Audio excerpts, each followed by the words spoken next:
이번엔 박수 안 쳐요? 쳐야 돼. 쳐야 돼. 쳐야 돼? 쳐야죠.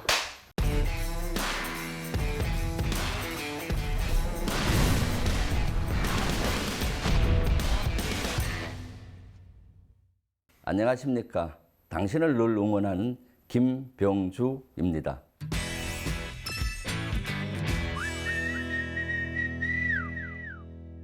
손자병법에는 지피지기면은 백전불태라고 합니다.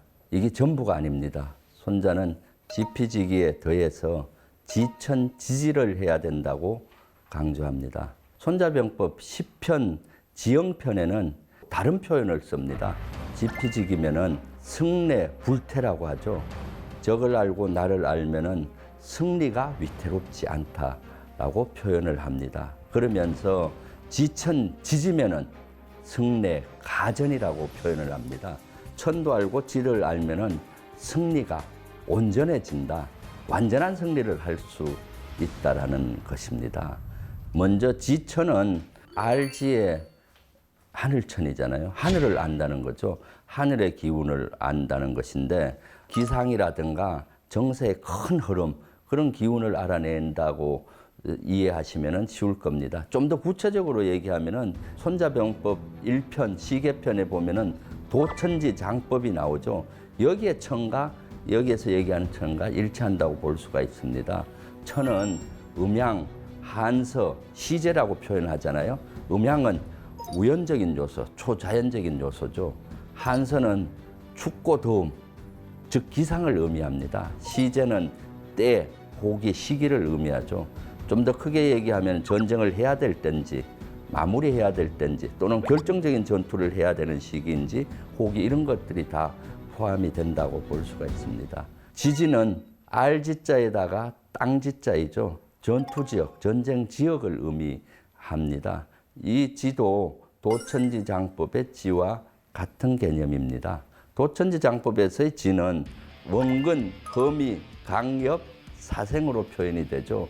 원근은 전쟁터가 뭐냐 가까우냐, 허미는 험하냐 험하지 않느냐, 강엽은 넓으냐 전투지역이 좁으냐를, 사생은 생지냐 사지라를 의미하죠. 그리고 손자는 지형에 대해서 여러 가지 언급을 많이 하는데 뒤편에 보면 지형 6형이라 해서 6가지 종류를 잘 알아야 된다 하고, 또 전투지역을 9개로 구분을 해서 전쟁 지역을 9개 지역마다 사람의 심리, 장병의 심리가 틀리다고 얘기하죠. 그래서 지라는 것은 지형을 안다는 것은 이런 원근, 허미, 강엽, 사생뿐만 아니라 지형 6형과 구지를 알아야 된다는 겁니다. 그래서 지형 6형하고 구지에 대해서는 다음에 별도로 한번 제가 설명을 드리겠습니다.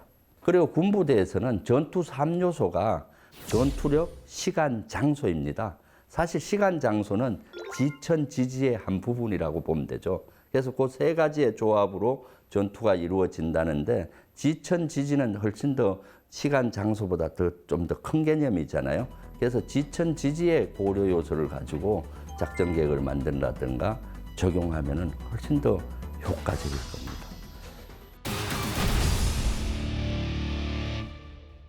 지천지지 승례 가전을 잘한 사례는 전편에 예를 들었던 이순신 장군의 예를 이어서 좀 들겠습니다.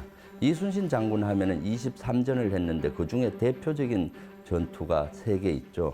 한산도 대첩이 있고 명랑 대첩이 있고 그다음 노량 대첩이 있죠. 이 중에서 명랑 대첩을 가지고 여러분들에게 설명하면은 보다 여러분들이 지천지지는 승례 가전이라는 거의 의미를 정확히 알고 또 현실 세계에 적용하는 지혜를 얻을 수 있을 겁니다.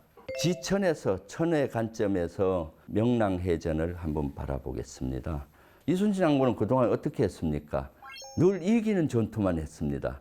내가 약하다든가 또는 위험하다든가 위기가 올 것 같으면 전투를 안 했죠. 이기는 전투만 했죠. 그런데 명랑대첩은 어떻게 했습니까? 일본 수군은 133초, 조선 수군은 13초. 10배 이상의 일본군을 맞아서 그 열악한데도 전투를 했습니다. 왜? 국가 운명이 백척간두에 있고 대단히 중요한 시기였죠. 이럴 때 어떻게 합니까? 목숨을 걸고라도 이걸 지켜내야 되지 않습니까? 그런데 이때 부하 장수들은 두려움에 떨고 또 너무나 열세하기 때문에 전투를 해서는 안 된다, 철수해야 된다고 주장을 하죠. 이때 이순신 장군은 설득을 합니다. 이때 우리가 들어봤던 유명한 말을 이때 하시죠. 목숨에 기대지 마라. 살고자 하면 필히 죽을 것이고 또한 죽고자 하면 살 것이니 병법에 이르기를 한 사람이 길목을 잘 지키면은 천명의 적도 떨게 할 수 있다 하였다. 바로 지금 우리가 처한 형국을 두고 하는 말 아니더냐. 그리고 명랑해전을 대승으로 이끌고 임진왜란의 판도를 바꿉니다. 천의 요소에 정통했던 거죠. 전쟁의 결정적인 전투를 해야 되는 시점을 알고 그 길을 선택을 해서 했습니다. 그리고 지혜 측면에서 보면은 병력이 너무 열세했잖아요. 그래서 지형을 아주 잘 이용을 했습니다.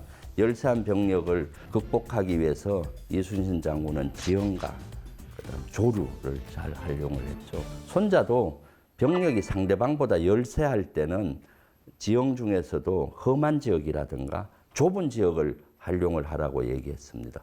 이순신 장군도 아마 그때 그걸 많이 고민을 했을 겁니다. 그래 많은 지역을 정찰한 결과 드디어 찾아냈죠. 울돌목이었습니다. 여기는 폭이 한 300m 정도밖에 안 되죠. 300m면은 함선들이 이렇게 행으로 서면은 한 10척 정도밖에 못 섭니다. 그러면 일본 수군이 100척 이상 아무리 많다고 해도 한 10척만이 이렇게 오고 종대 대형으로 오게 되죠. 그러면은 사실 일본 수군하고 조선 수군이 맞닥뜨리는 함선은 한 1대1의 비율이지 않겠습니까?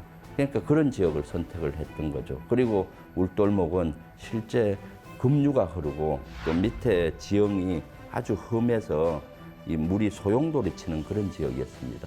이런 지역은 사실 전투지가 대단히 어렵고 전투 대형을 유지하기가 일본 수군 입장에서는 어려운 지형입니다. 그리고 울돌목은 조류가 변합니다. 그 당시는 동력선이 아니잖아요. 함선들이 대부분 노를 저어서 이렇게 움직였기 때문에 조류의 영향을 대단히 많이 받았습니다. 근데 이 지형은 밀물에서 썰물로 바뀔 때 조류가 반대 방향으로 흘러버립니다. 아주 특이한 지형이죠. 그래서 명랑해전 당시 초기에는 북서류가 흘려서 조선 수군이 되게 어려웠죠. 그러다가 전투를 중간에 조류가 바뀐 겁니다. 그러면서 반전의 대드라마가 쓰여졌던 것이죠. 그리고 이순신 장군의 리더십이 돋보였죠. 제일 선두에 나가서 싸웠습니다. 함대 사령관이 해전사를 아무리 들여봐도 제일 앞에 나가 싸운 적은 극히 없습니다. 제일 앞에 나가서 싸움으로써 두려움에 떨고 있는 장병들에게, 병사들에게 용기를 줬죠. 그래서 모든 함선들이 나중에는 죽음을 각오하고 싸워서 대승을 거둘 수가 있었습니다.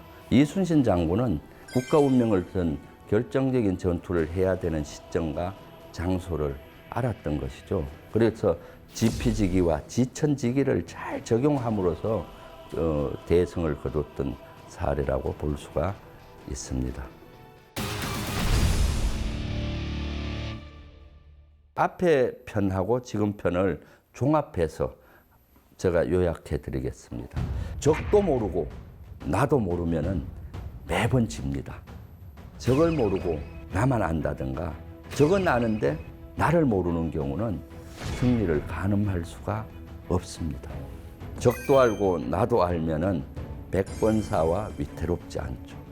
적과 나를 알고 청과 지를 안다면은 승리가 온전해집니다. 완전한 승리가 되는 거죠.